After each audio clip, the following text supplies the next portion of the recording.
State lawmakers kill a bill that would give wealthy families a break on estate taxes, but keep alive a different estate bill that would cut the cost of passing along a small business.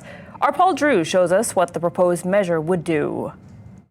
McCully Bicycle and Sporting Goods has been around for just over 100 years. At the family-owned business, manager Ben Takayesu works alongside his 3 sons, including Grant at the bike repair shop. They could one day inherit the longtime business.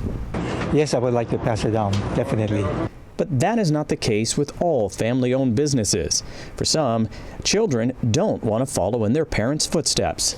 They see how hard we're working, and their lifestyle. They have second thoughts about taking over a business because it's working 7 days a week, 365 days a year. It's not that simple.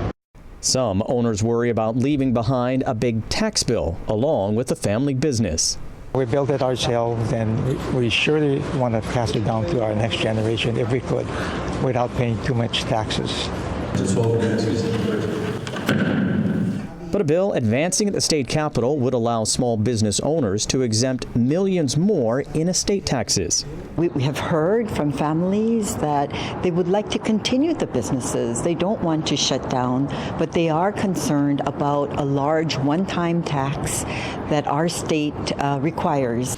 The bill would raise tax exemptions to nearly $14 million, which is too high, according to those who oppose the measure. Any estate worth $11 million or less for a couple passing that estate down. Anything under $11 million is not taxed. So small businesses are already shielded from this tax. We're only talking about businesses that are gigantic.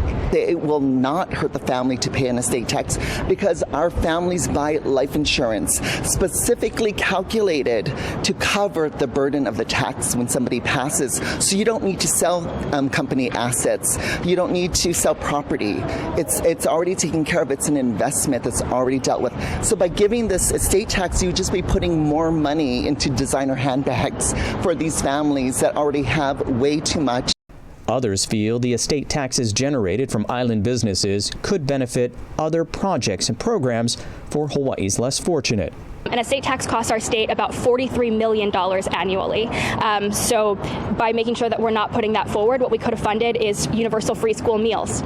We could have funded a child tax credit. These are things that directly impact working families.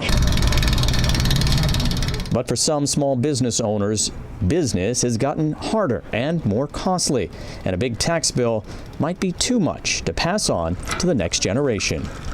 We might have to sell the business, and then, that's what most people do. But if the taxes weren't that great, we can easily pass it down to the next generation and make it easier for them. Because the cost of doing business now is so much higher than it was 20 years ago, a lot higher. Paul Drews, Island News.